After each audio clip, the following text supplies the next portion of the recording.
Hello guys, इस part में हम लोग पढ़ेंगे loss of SWM in India. मतलब कि इंडिया में सॉलिड वेस्ट मैनेजमेंट के क्या क्या लॉज हैं। तो सबसे पहले जो हम देखेंगे वो देखेंगे कि सेंट्रल गवर्नमेंट एजेंसी जो होती है वो होती है MOUD, मतलब मिनिस्ट्री ऑफ अर्बन डेवलपमेंट, जो कि रूल्स और रेगुलेशन बनाती है। उसके बाद state government urban development department होता है, वो रूल्स और रेगुलेशन बनाता है। उसके बाद जो म्युनिसिपल कॉरपोरेशंस होती है वो अप्लाई करते हैं रूल्स और रेगुलेशन को, और जो वार्ड्स होते हैं वो भी अप्लाई करते हैं रूल्स और रेगुलेशंस को। अगर देखें हम तो जो ड्यूटीज़ क्या होती है ministry of environment and climate change की, फॉरेस्ट एंड क्लाइमेट चेंज में जो उसकी ड्यूटी क्या होती है ministry of environment forest and climate change की। तो उसकी ड्यूटीज़ में सबसे पहला पॉइंट आता है responsible for all overall monitoring and implementation of these rules through out the country. पूरी कंट्री में, पूरे देश में थ्रू आउट ये रूल्स लागू करने की जिम्मेदारी जो होती है वो ministry of environment forest and climate change की होती है। और उसके बाद उनकी अगली जो ड्यूटी होती है वो होती है establishing a central monitoring committee. एक ऐसी सेंट्रल मॉनिटरिंग कमेटी को इस्टेब्लिश करना which should meet at least once in a year to monitor the implementation of the rules. जो कि साल में एक बार उसकी मीटिंग हो और ये देखा जाए उस मीटिंग में कि रूल्स का सही से इम्प्लीमेंटेशन हो रहा है या नहीं हो रहा है। और ये जो मिनिस्ट्री होती है ये एक एक्सपर्ट्स को भी अपॉइंट कर सकती है अगर उनकी ज़रूरत होगी। और ये कमेटी जो होती है इसको हर 3 साल में रिन्यू करने की ज़रूरत होती है। मतलब कि इसमें जो मेंबर्स हैं उनको चेंज किया जाना चाहिए हर 3 साल में। इस कमेटी के जो भी मेंबर्स हैं उनको रिन्यू करने की ज़रूरत होती है। बात करते हैं कि अर्बन डेवलपमेंट की क्या ड्यूटीज़ होती है। जो MOUD है मिनिस्ट्री ऑफ अर्बन डेवलपमेंट, उसकी क्या ड्यूटीज़ होती है। तो इसकी ड्यूटी होती है the ministry shall coordinate with state government and union territories in order. मतलब कि ये जो हमारा मिनिस्ट्री ऑफ अर्बन डेवलपमेंट है इसकी पहली ड्यूटी ये होती है कि ये गवर्नमेंट जो हमारी स्टेट गवर्नमेंट है वो और यूनियन टेरिटरीज है उनके साथ कोऑर्डिनेट करके रखे ये। और उसके बाद उनकी जो ड्यूटी होती है वो होती है कि take periodic review of the measure taken by the state and local border for improving solid waste management practices and execution of solid waste projects. मतलब कि पीरियडिक रिव्यू ले और क्या क्या मेजर्स लिए जा रहे हैं स्टेट्स के द्वारा या लोकल बॉडीज़ के द्वारा जिससे कि सॉलिड वेस्ट मैनेजमेंट का इम्प्रूवमेंट हो रहा है, और किस तरीके से सॉलिड वेस्ट मैनेजमेंट के प्रोजेक्ट्स जो हैं उनको किस तरीके से एग्जीक्यूट किया जा रहा है, इसका रिव्यू लेना ये मिनिस्ट्री ऑफ अर्बन डेवलपमेंट पे की ड्यूटी होती है। दूसरी ड्यूटी जो होती है वो होती है formulate national policy and strategy on solid waste management including policy on waste to wealth.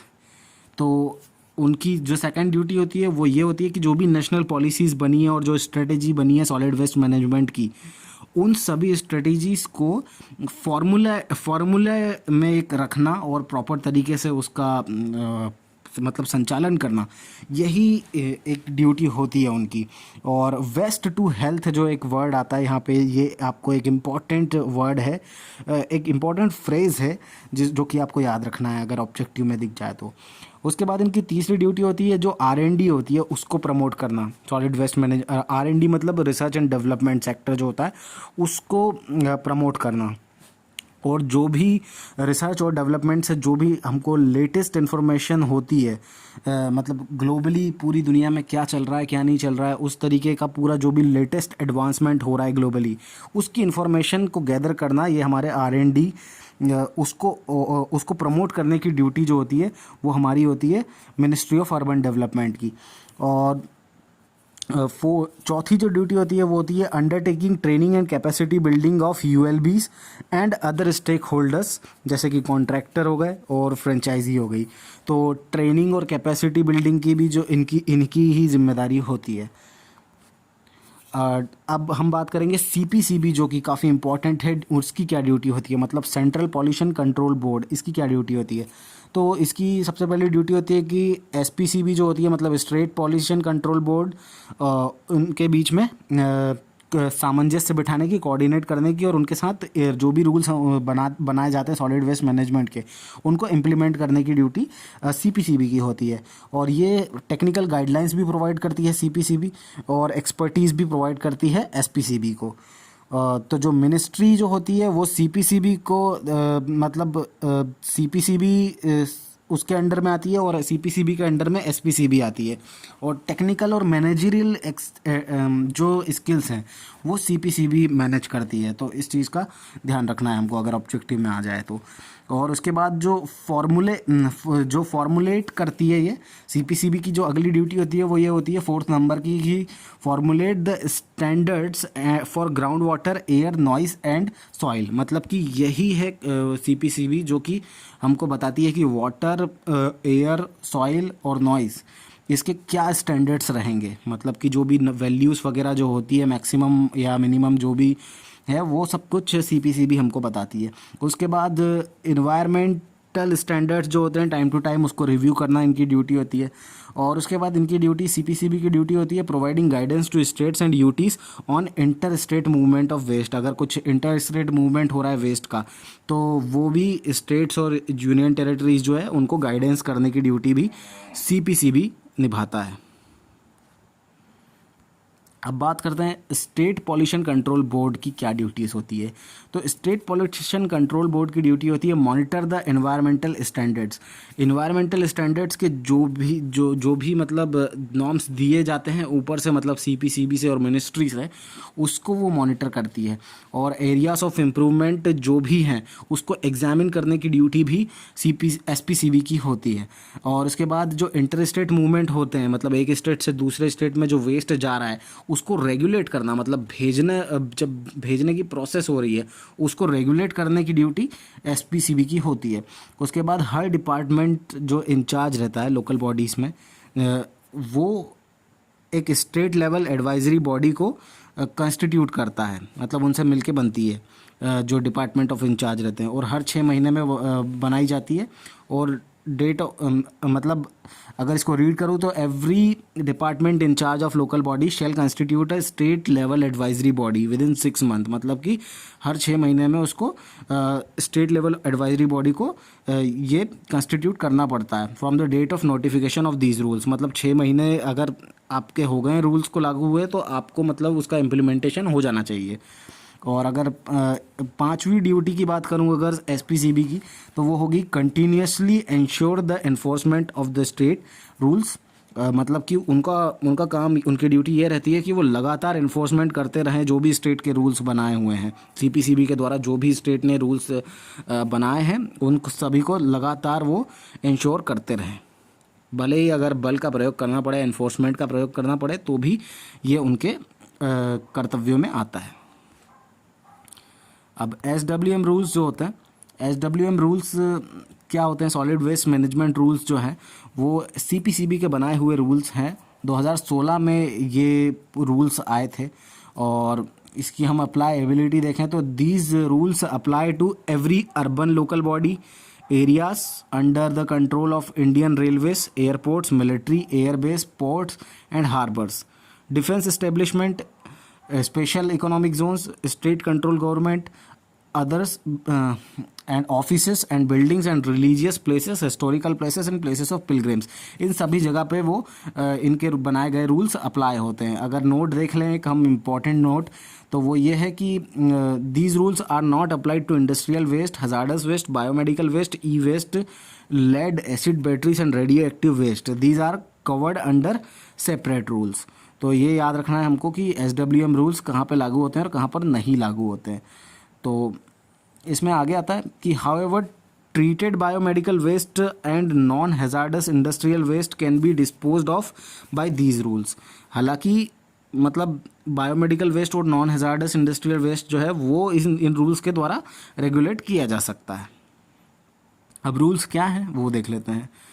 Number 1 rule होता है कि the source segregation of waste has been made compulsory in order to facilitate the conversion of waste to wealth. अगर waste से हमको wealth बनानी है तो उसमें जो नंबर 1 रूल आता है वो रूल होता है सोर्स सेग्रीगेशन का, मतलब कि गीला कचरा और सूखा कचरा उसको अलग रखना। ये बहुत ही इंपॉर्टेंट रूल है और रूल नंबर 1 है ये सॉलिड वेस्ट मैनेजमेंट का।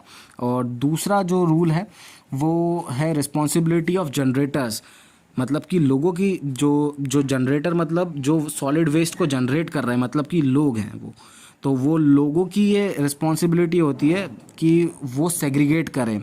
और 3 पार्ट्स में उनकी रिस्पॉन्सिबिलिटी है कि वो कचरे को सेग्रीगेट करें, मतलब अलग अलग भागों में बांटें। तो कौन से 3 पार्ट में बांटना होता है जो जनरेटर्स को? वो वेट वेस्ट, ड्राई वेस्ट और डोमेस्टिक हजार्डस वेस्ट। तो अब ये वेट वेस्ट जो होता है वो होता है गीला कूड़ा, मतलब जो वो बायोडिग्रेडेबल होता है, जैसे कि फूड वेस्ट हो सकता है। और ड्राई वेस्ट में आता है सूखा कूड़ा होता है वो, और ये नॉन बायोडिग्रेडेबल वेस्ट होता है या इनऑर्गेनिक वेस्ट होता है। इसमें मेटल, ग्लास, प्लास्टिक, रबर ये सब आ जाते हैं। और डोमेस्टिक हजार्डस वेस्ट जो होता है उसमें sanitary napkin, diaper, empty containers of cleaning agents, mosquito repellent containers, cockroach और रिपेलेंट कंटेनर्स, ये सारी चीज़ें डोमेस्टिक हजार्डस वेस्ट में आती है। उसके बाद नंबर 3 रूल है जो वो है no person should throw, burn और bury the solid waste generated by him on streets, public places, drains और वाटर बॉडीज़। मतलब कोई भी व्यक्ति जो है वो बाहर कचरा फेंक नहीं सकता, जला नहीं सकता, गाड़ नहीं सकता, बरी भी नहीं कर सकता, बर्न भी नहीं कर सकता और थ्रो भी नहीं कर सकता। और जो उसने जो सॉलिड वेस्ट को जिसको जनरेट किया है, और ना ही वो उनको स्ट्रीट्स पे फेंक सकता है, ना पब्लिक प्लेसेस पे फेंक सकता है, ना ही ड्रेन, मतलब उसको ना ही उनको नालों वगैरह में फेंक सकता है, ना ही किसी वाटर बॉडीज़, मतलब कि नदी वगैरह में फेंक सकता है। जो तीसरा रूल आता है वो है generator should pay a user फ़ी। एक यूज़र फ़ी जनरेटर को देना चाहिए। जो भी सॉलिड वेस्ट जनरेट कर रहा है, जनरेटर हो गया वो, उसको यूज़र फ़ी देना चाहिए टू वेस्ट कलेक्टर। जो भी वेस्ट कलेक्ट कर रहा है उसको एक यूज़र फ़ी देना चाहिए। और एंड शुड ऑल्सो पे the spot fine for littering and non segregation. अगर उसने आग लगा दी है कचरे में या फिर उसने कचरा अलग अलग करके नहीं फेंका है तो एक स्पॉट फाइन जो है वो उसको चुकाना चाहिए। और 5वां रूल जो है सॉलिड वेस्ट मैनेजमेंट का वो है हजार्डस वेस्ट जो है वो should be wrapped securely in pouches, मतलब कि उसको पाउच में अच्छे से बांध देना चाहिए जो हजार्डस वेस्ट होता है उसको, जो कि मैन्युफैक्चरर्स के द्वारा या ब्रांड ऑनर्स जो होते हैं वो उनको देना चाहिए वो pouch. And if wrapping material is not available then suitable wrapping material should be arranged by the generator. तो अगर रैपिंग मटेरियल नहीं है और आपने वेस्ट जनरेट किया है तो ये जनरेटर की जिम्मेदारी है कि उस हजार्डस वेस्ट के लिए रैपिंग मटेरियल को अरेंज करे वो। जो 6th रूल है वो है इन स्वच्छ Bharat mission of government of India the concept of partnership is introduced. एक मतलब स्वच्छ भारत मिशन में एक पार्टनरशिप का कॉन्सेप्ट इंट्रोड्यूस किया गया है। और उसमें बल्क एंड इंस्टीट्यूशनल जनरेटर्स जो होते हैं, मतलब जो काफ़ी ज़्यादा मात्रा में, या जैसे कि इंस्टीट्यूशन है वो, या मार्केट एसोसिएशंस है वो, या इवेंट ऑर्गेनाइजर्स है वो, और जो होटल्स और रेस्टोरेंट है वो डायरेक्टली रिस्पॉन्सिबल होंगे सेग्रीगेशन के लिए। वेस्ट जो भी मतलब अलग अलग हिस्सों में बांट रहा है वो डायरेक्टली रिस्पॉन्सिबल होंगे, और जो भी और उनकी ही रिस्पॉन्सिबिलिटी होगी कि उनका जो सोर्स पे सेग्रीगेशन हो जाना चाहिए। 7वां रूल जो है वो the biodegradable waste produced during commercial activities, hotels, restaurants, big events should be processed, treated and dispose off through composting and biomethanation. मतलब जो भी बायोडिग्रेडेबल वेस्ट अगर जनरेट हो रहा है तो वो कहीं से भी जनरेट हो रहा हो, होटल से हो रहा हो, रेस्टोरेंट से हो रहा है, किसी भी बिग इवेंट के बाद हो रहा है, तो उसको प्रॉपर ट्रीट किया जाना चाहिए और डिस्पोज किया जाना चाहिए। और ट्रीट कैसे किया जाना चाहिए? कंपोस्टिंग के द्वारा किया जाना चाहिए और बायोमिथेनेशन के द्वारा किया जाना चाहिए। और 8वां जो रूल है वो है ऑल RWA मतलब रेसिडेंट वेलफेयर एसोसिएशन जो है, जो भी जितने भी रेसिडेंट वेलफेयर एसोसिएशन है, और MA जो है मतलब कि मार्केट एसोसिएशन है, गेटेड कम्युनिटीज़ और जो भी इंस्टीट्यूशन है और उनका एरिया 5000 मीटर क्यूब से ज़्यादा का है, उनकी रिस्पॉन्सिबिलिटी है कि वो सोर्स पे ही सेग्रीगेट करें वेस्ट को। जो 9वां रूल है वो है न्यू टाउनशिप जो है और जो ग्रुप हाउसिंग है, ग्रुप हाउसिंग सोसाइटी है, have been made responsible to develop in house handling, मतलब वो रिस्पॉन्सिबल है इन हाउस हैंडलिंग की and processing arrangement for biodegradable waste. और मतलब अगर बायोडिग्रेडेबल वेस्ट है तो उसकी प्रोसेसिंग के अरेंजमेंट के लिए वही रिस्पॉन्सिबल होंगे, न्यू टाउनशिप या ग्रुप हाउसिंग सोसाइटीज़। और अगर उसको इन हाउस हैंडलिंग भी करनी है तो वही रिस्पॉन्सिबल होंगी। और हर स्ट्रीट वेंडर जो है, every street vendor should keep suitable containers for storage of waste generation during the course of his activity. मतलब जो भी स्ट्रीट वेंडर, मतलब सड़क पे रेडी लगाने वाले जो भी लोग होते हैं, उनकी रिस्पॉन्सिबिलिटी होती है कि वो कंटेनर्स रखें, डस्टबिन्स रखें, और जो भी वेस्ट जनरेट हो रहा है उसको कलेक्ट करें। और 11वां रूल जो है वो the developer of SEZ industrial states are to hold at least 5% of the total area for recovery and recycling facilities. मतलब कि जो स्पेशल इकोनॉमिक जोन में जो डेवलपर्स होते हैं या इंडस्ट्रियल स्टेट में जो भी डेवलपर्स होते हैं, उनके लिए मिनिमम 5% जो रहता है, वो टोटल एरिया का 5% उनको रिकवरी और रिसाइकलिंग फैसिलिटीज़ के लिए अलॉट करना ही पड़ेगा। तो ये रूल है। और जो 12वां रूल है वो है all manufacturers of disposable products. मतलब डिस्पोजेबल प्रोडक्ट जो भी बनाते हैं, जैसे सिरिंज हो गया, प्लास्टिक हो गया, कटलरी हो गया, वो they shall provide financial assistance to local authorities for the establishment of waste management. मतलब उनको फाइनेंशियल असिस्टेंस देना पड़ेगा, मतलब कुछ पैसे देना पड़ेगा लोकल अथॉरिटीज़ को, ताकि वो उनका वेस्ट जो उन्होंने जनरेट किया है उसको मैनेज अच्छे से कर सके। उसके बाद जो 13th रूल है वो है all such brand owners who sell और market their product in such packaging material which are non biodegradable should provide arrangement to collect back the packaging waste generated due to their production.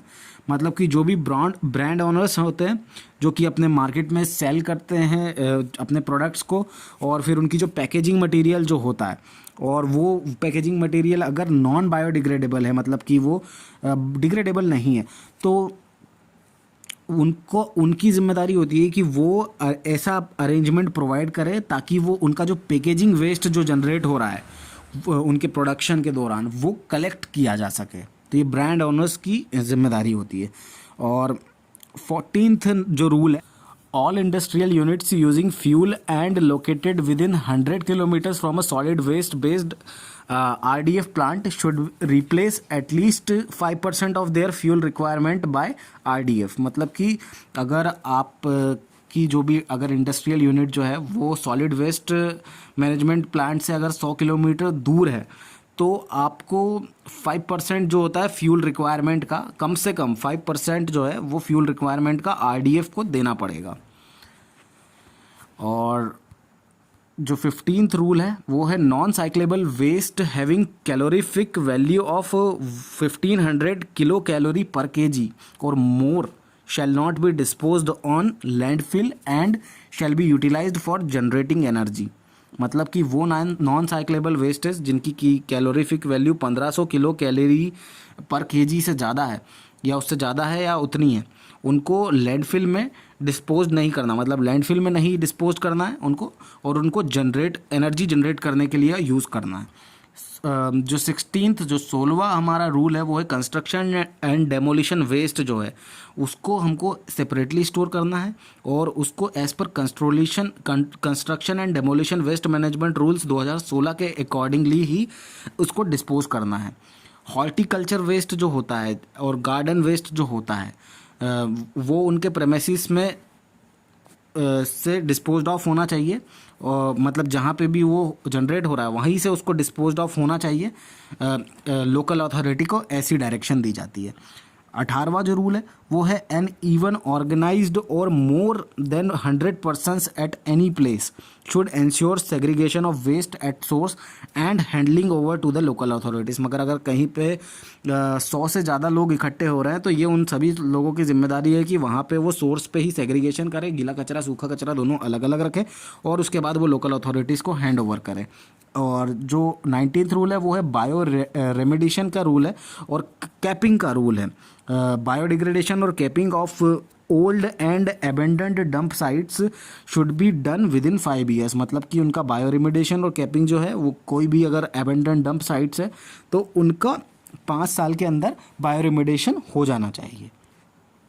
उसके बाद 19th rule जो है वो है बायोरिमेडिएशन और capping of old and abandoned sites should be done within 5 years. उसके बाद जो 20th रूल है वो रूल है कि the local body serving a population of more than 1 lakh should set up solid waste processing facility. मतलब अगर कोई लोकल बॉडीज़ है और 1 लाख से ज़्यादा की पॉपुलेशन को वो सर्व कर रही है, मतलब अगर कोई म्यूनसिपल बॉडी हो गई या कोई सी भी बॉडी हो गई, तो वो अगर 1 लाख से ज़्यादा की पॉपुलेशन को वो सर्व कर रही है तो वो सॉलिड वेस्ट जो है प्रोसेसिंग फैसिलिटीज़ को it should set up a solid waste processing facility. एक सॉलिड वेस्ट को प्रोसेस करने की फैसिलिटी 2 साल के अंदर उसको सेटअप करना ही चाहिए।